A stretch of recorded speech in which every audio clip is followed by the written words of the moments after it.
Good morning. Good morning. Good morning. Ready? Okay, today we're going to start Samach Test, page 69a. And it's 5 lines from the top.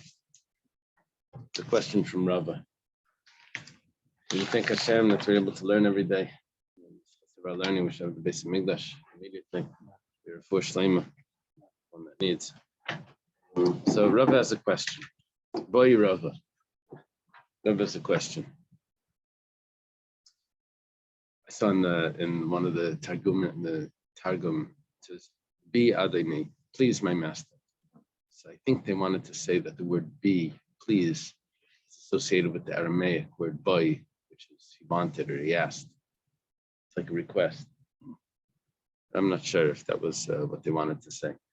Anyway, boy Rava, he asked the question, Yesh Shaila Bahakim, Ayin Shaila Bahakim. If the husband establishes the vow, he says, yes, I like it. So he keeps the vow in effect. Now,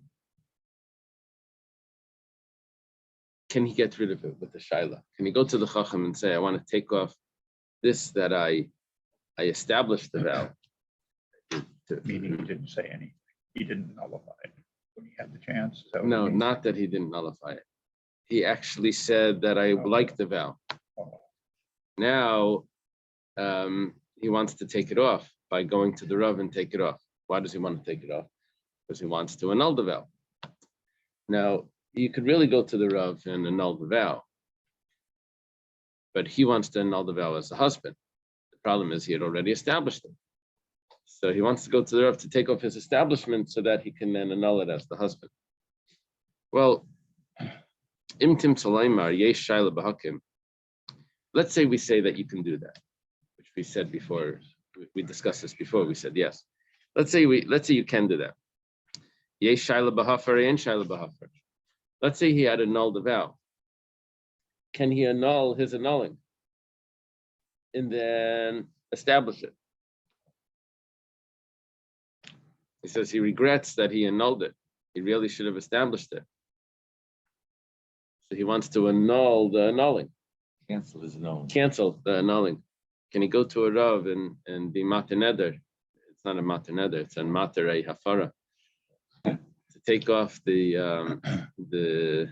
absolving and to establish it. Well, Tashima.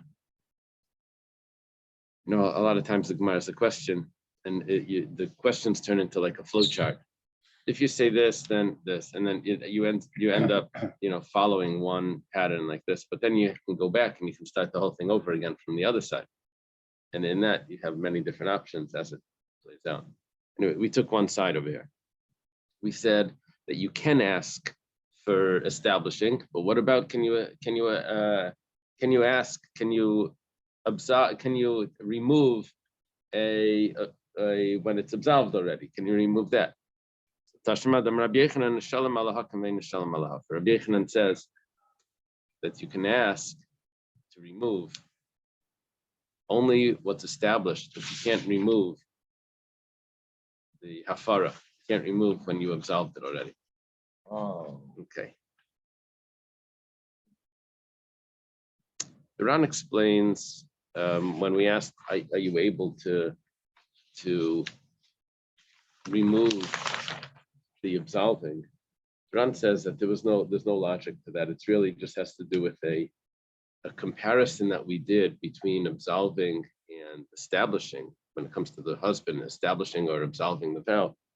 So because we have this comparison, so we think that maybe because you're allowed to do this, you're allowed to do that, even though the logic isn't really there. But because we've compared it, so we have a hekesh. What was the hekesh? We said, Ishi Kimeno Ishi Fereno. Whoever can establish can also absolve. Okay, so if that's the case, then let's try to get it off the absolving because you can get off the establishing. Okay. So we have an answer. The answer is that you can't do it. Boy Rabba. Now Rabba has a question. funny that Rabba's question should come after Rabba's question, but maybe it's really all Rabba. Yeah, in terms of time. Yeah. Not sure. At the beginning, it says Rabba, and then now it says Rabba. Rabba, yeah, could be. Rabba's older. Boy Rabba. Rabba was the teacher of Rabba. Kiyam Lachi, Kiyam Lachi. V'nishal ala kamari shainamal. He says, it's established for you. It's established for you. And then he regrets it. Now, remember, we just said that you're allowed to remove the establishing. How do you do it? You go to the Rav, you go to the Chacham, and you take it off. So he took off the first one. The question is, because he said, it's established for you, it's established for you, he said it twice. So the second one was meaningless. But it was only meaningless because it was not effective. But now that he's removed the first one, does the second one now fall into place and is now effective? Or do we say that because it was meaningless, it remains meaningless and it doesn't exist? Do we say that meaningless things don't exist? And then when they become meaningful, they still don't exist? Or do we say that no, meaningless things do exist and they're just meaningless, but then when they become meaningful, then they always existed? Will this be kind of like justification? No, it just said twice. It said twice. It's established you, and you remove the first one. So does the second one have to be absolved as well if he wants to remove it? Say, I absolve you, I absolve you. Yeah, they should have said, I absolve you from establishing, but they didn't do that. They only say I absolve you from establishing the first one. So Tashima, come and listen. Dama Rava, these are all the questions that as a teacher, the student says, what if? And you say, no, what if? No. So Rava says, it's interesting. We're answering a question of Rabba from a statement of Rava. What happened over here was, if a person took a vow, that they said, an oath, they took an oath, I'm not going to eat today. And then they said again, I'm not going to eat today. But then they got rid of the first oath. So the second oath was meaningless because they already took an oath that they weren't going to eat today. So just they happened to repeat the oath twice. I'm not going to eat today, I'm not going to eat today. So then they Does that nullify the first one? So they nullified the first one. Then because how'd they In the nullify end, it? it's Because the they went to same the result. rabbi. They got it nullified. Oh, yeah. Now the question is, what happens about the second one? Does the second one need to be nullified, or was the second one always meaningless? Because when you said it, it didn't have any meaning. So you don't even need to I can see nullify that it. happening often. Someone, makes vows constantly. They have Right. habit. Right.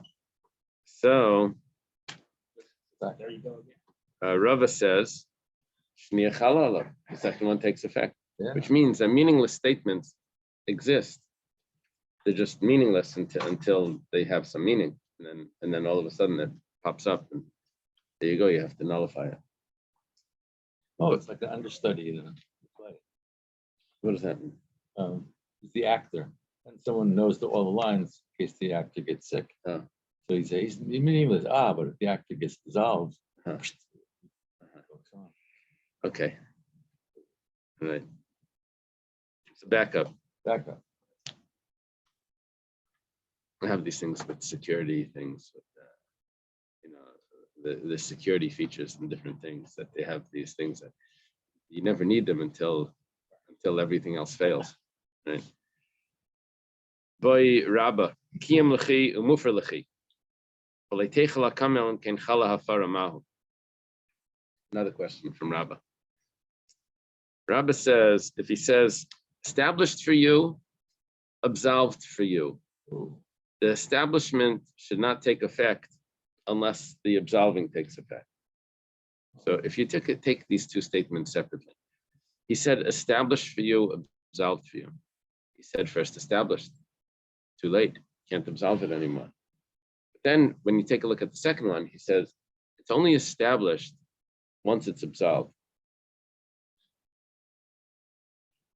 And he says this all within what's the expression? Kadeshi l'shalom, within the amount of time that it's all counted as part of the same statement. Question, is Tech there- they different. is there any point to saying, I mean, it's established if he doesn't know, let's say a husband, his wife takes a vow. It's established if he doesn't say anything. Right. Here he's saying something. Is Right. there any additional? Yeah. Once he Strength says of the something, point. then he can't absolve it even during the rest of the day. But if he doesn't say anything, so then he still has the whole rest of the day to say something. If he doesn't say anything, then it exists. If he doesn't say anything, then it's established. Yeah. If he does But say if he it's does say it's established, it gets established immediately. So he would like it. Well, we don't know right here. We don't know what's going on because he has two. You see, we're going to see from the answer. We'll understand the question better. The Ran claims that we have no question here that it's not established. The question is it absolved? That's what the Ran claims. It's a nice long Ran. He says like this. Let's go over the question. He says, this is a husband. His wife took a vow. So he says, the vow is established for you. It's absolved for you. So once he said it's established, it sounds like he said it's established. It's too late. He can't absolve it. The problem is that he then follows up with another statement. Says it's only established once it's absolved, which means that now he said that it's absolved.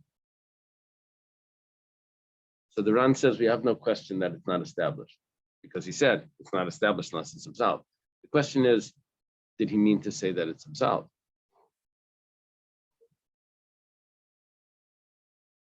That's our question. Is it absolved or is it nothing? This example seems like they make two different statements, where one would be the backup to the first. And in the first example, I understood it as it's the same statement Right. twice. Same statement twice. Over here, it's not the same statement twice. The first statement gave a preference to establishing, and absolving came second. The second statement was that it's only established once it's been absolved. So there's like a stipulation there.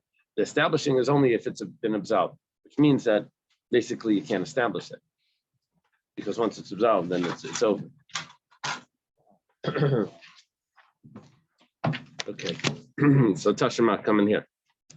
We've looked at the Rab Meir of Rab Yaisi. It's good, we've had Rab Meir and Rab Yaisi in the past. We've learned this, even in this Masech, we've had it.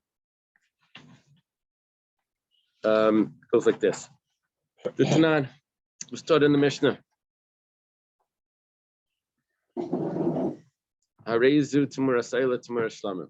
You know, there's a rule that you're not supposed to exchange an animal, sacrifice, one sacrifice for another animal, even if the new animal is a better sacrifice. We don't want any exchanges. But if you do exchange, then the rule is that they both become consecrated. So if someone says this animal is in place of a shlamim, let's say he has two sacrifices there, peace offering and a burnt offering. Peace offering means that everyone's going to get a piece to eat, not the piece, not piece with an eye, but everyone will get a piece with an eye because it's called peace offering with the. I'm sorry. Everyone gets a piece. Everyone gets a piece of the peace offering. Shlamim. So if he has the burnt offering is the oila. Oila means it goes up. It goes up in smoke. So an elevation offering. So if he says this new animal here, this third animal, should be a tamura in exchange for a peace offering, a burnt offering. So which one is it? First he said a peace offering. So it sounds like it should be a peace offering. So Reb Meir says, Harezu Tamura Saila. I'm sorry, I said it backwards. Let's do it again because just to make it fit with the Mishnah. It says a burnt offering. This should be exchanged for a burnt offering, a peace offering. So Reb Meir says it's a burnt offering because that was the first statement. The first statement. Divrei Reb Meir. Reb Yaisi says 1 second. You have to see what his intention was. What did he intend? It's very possible that he meant to say both. It's in exchange for the burnt offering and the peace There's offering. no idea that a korban orla is higher than a shlomim. It is, but that doesn't affect this. Dvar of Kayamin. So it could be that he meant to say both. Now, what do you do if it's both?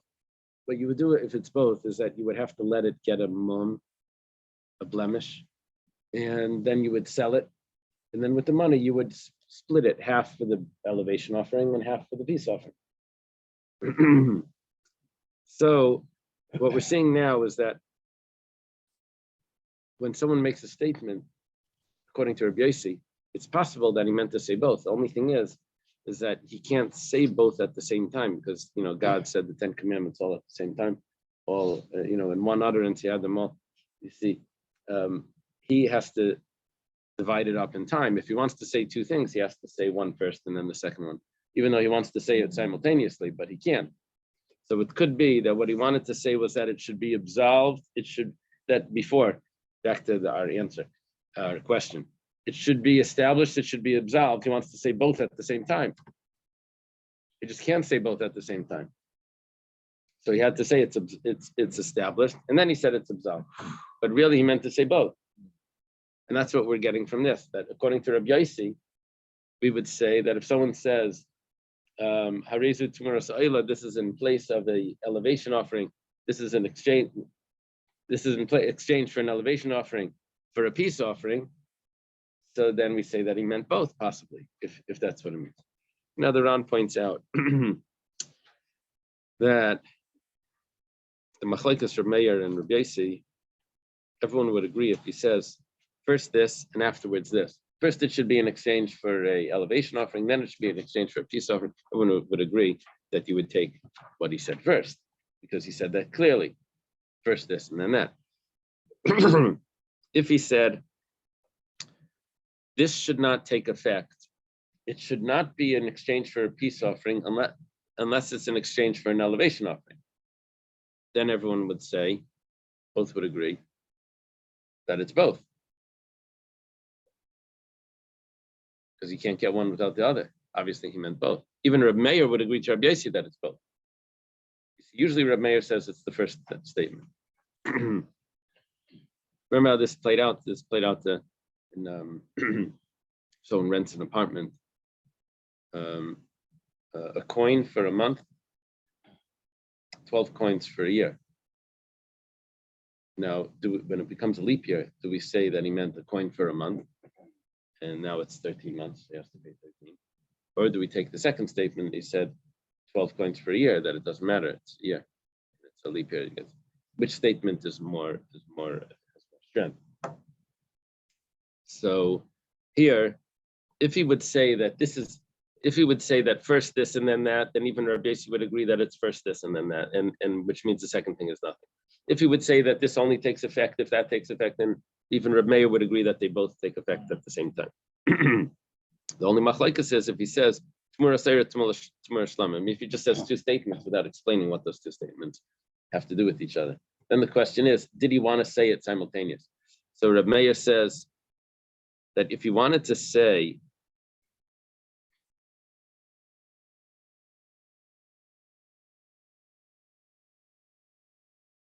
simultaneous, then he would have said Tmuras Oila Vishlamim. It should be an exchange for both. He didn't say it's an exchange for both. He said Tmuras Oila in exchange for an elevation offering, in exchange for a Shlamim.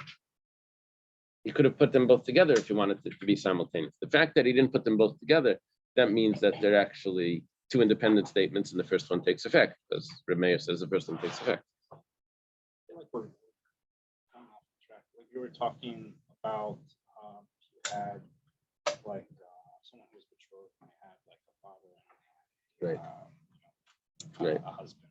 Quote, unquote. Like, is this We're like still a discussing Kalachoma this. No, we're still discussing that.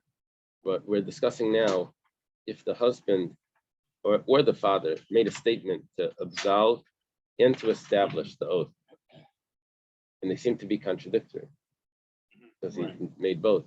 So how was that going to work? So we're looking at Reb Meir and Reb Yossi to tell us when you have two statements that seem to be contradictory, do we say that it's simultaneous or do we say that the first one's the main one? Okay. I'm not sure if maybe they meant a peace offering, could the Rav change it No. once? Oh, can you take off hektish? We said before that you can take off hektish. We mentioned that before, that you can remove it, yeah. So you can. Just the Gemara always ignores that option. Theoretically, you could. Okay, so what's going to come out here is that according to Rabbi Yossi, it's simultaneous. And even Reb Meir, the reason why he said that we look at the first view, first opinion, that's because he didn't say that this should only take effect after this takes effect, or this should only take effect on condition of that taking effect. But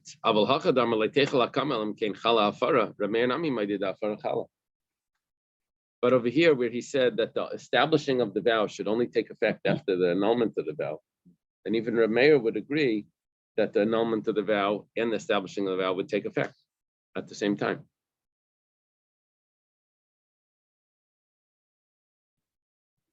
We didn't yet say the main point.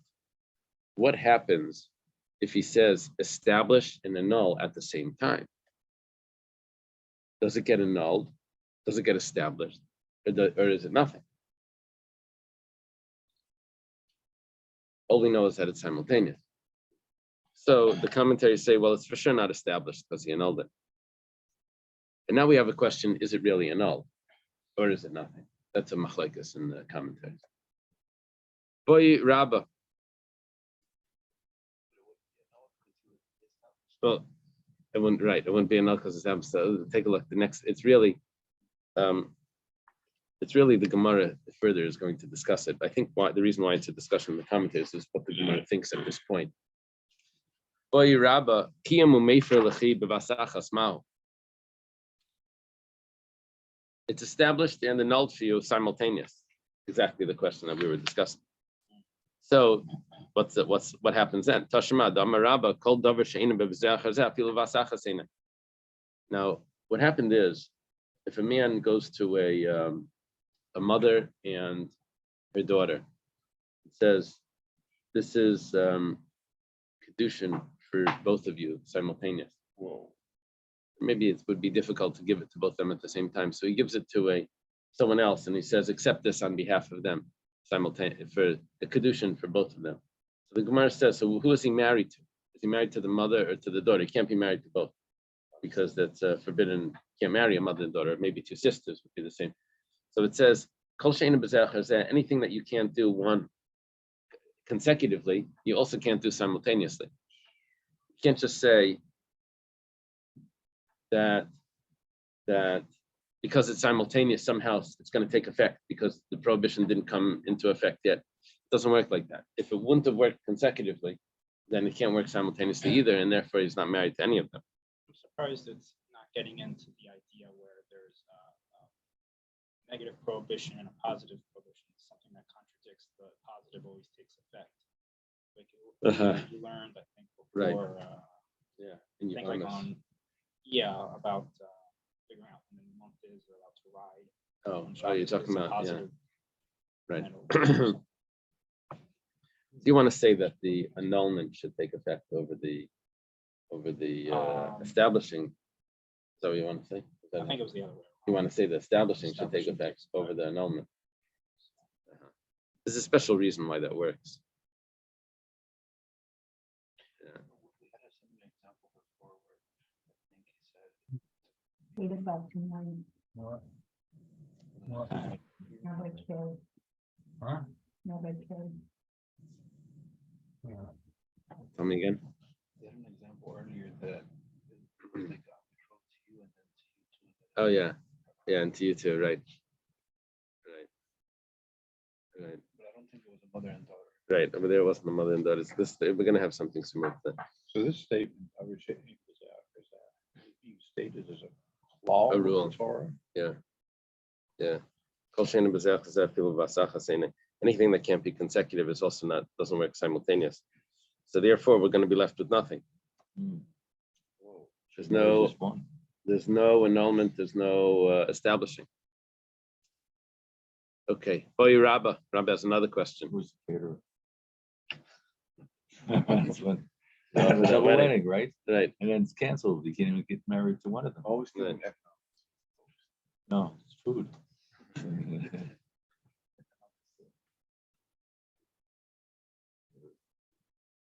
Oy Rabba, Kiyam Lechi Hayayim Mahu. This is very interesting. If he says it should be established for you today, what did he mean to say? Mi amrinan command amala mufa lechi lamachar. Did he mean to say that it should be absolved for you tomorrow? By Dilma halayamala, or maybe he didn't say that. He just said it should be established for you today. Why did he add in the word today? Did he mean today that he wants to make it like a temporary establishment and not for tomorrow? Is that what he meant to say?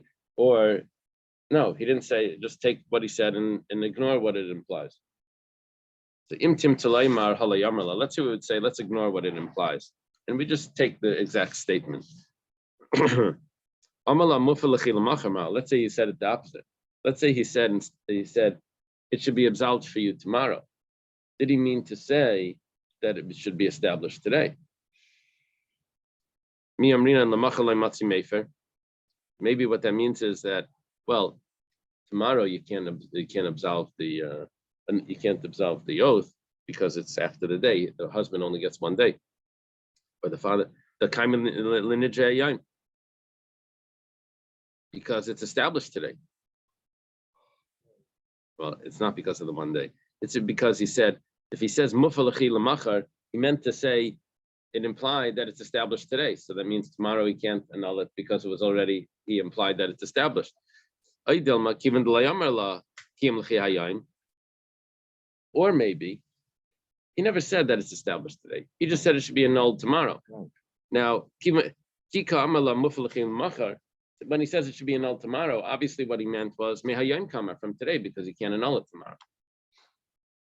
So he must have meant that it should be annulled today. Or do we say that it should be established today because he said it should be annulled tomorrow? Then, what do we focus on here? It wouldn't be a problem if he says it'll be annulled tomorrow because it'll be like retroactively like annulling it. So Well, we would take it, we would understand it to mean that it was annulled today, even though he said it's annulled tomorrow. That's one of the possibilities. Or do we mean to say that it should be established today? Because he meant to say it's annulled tomorrow. So which means today it's established. Or do we say it's annulled tomorrow? He meant to say that it's really annulled today because he can't annul it tomorrow. Bimtim tzalaymer afilu hachi, even the kima hayayim. Maybe grammatically find what the subject is. Tomorrow, or is it Right. about? And then subject, comma, right? Where does the comma go? Right. Question is that where's the emphasis of the statement?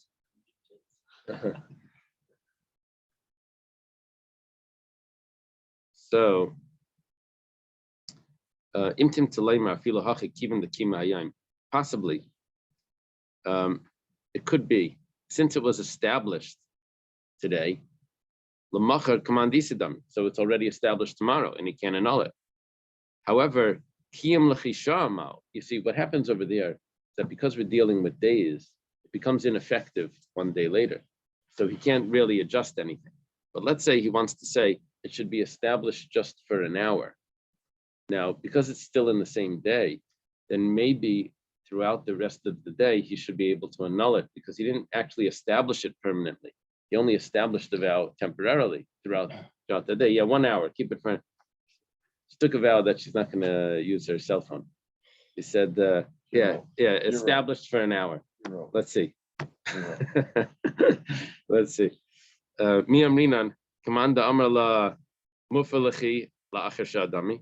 he said it's established for an hour, does he mean to say that after an hour it's absolved?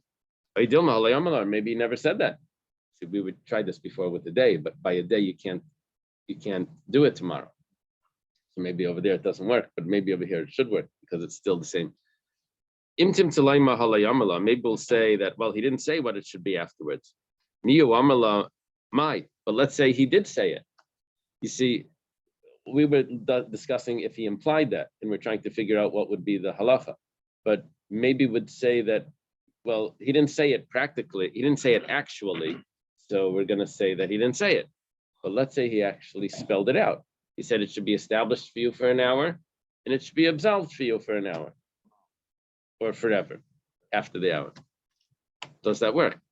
Do we say, well, you've established it for an hour, and now it's permanently established? Or maybe we should say that the rest of the day, it's open to being established and open to being absolved. Maybe it should work after an hour.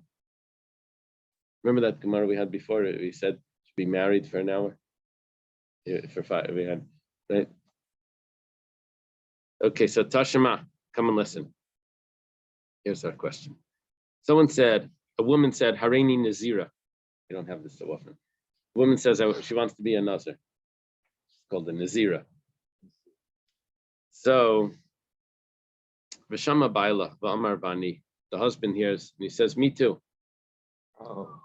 Also wants to be a Nazir. He's going to be a Nazir. She's a Nazira.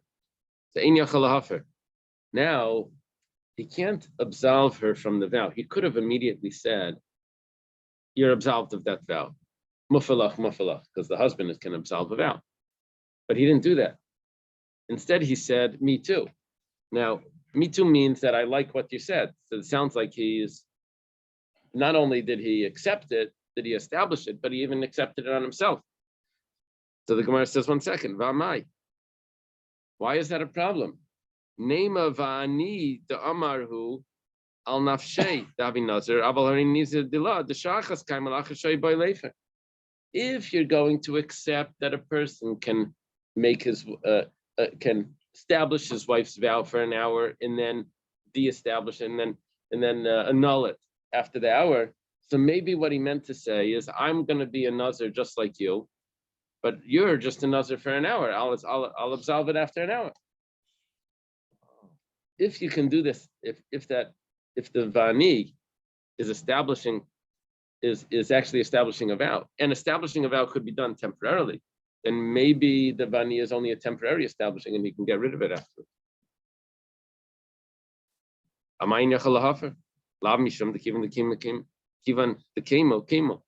Must be because he's established it and it gets established.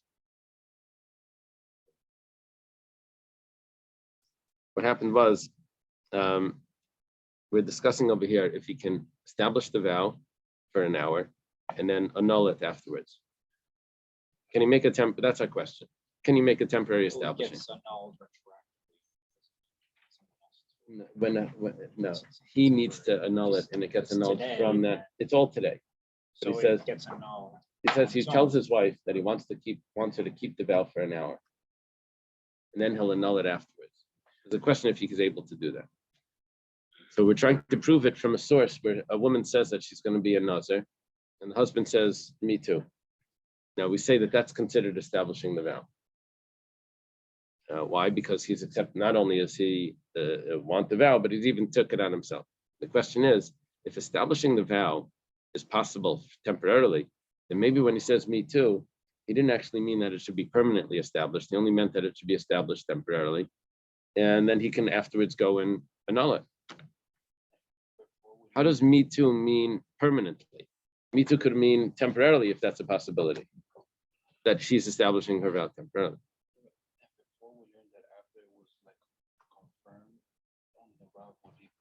Right. Gemara says lie. Gemara says no. Because the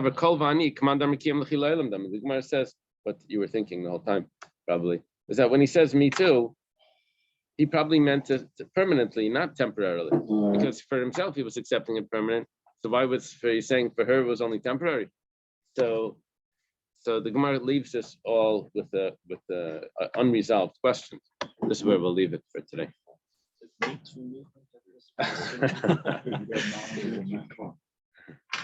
Okay.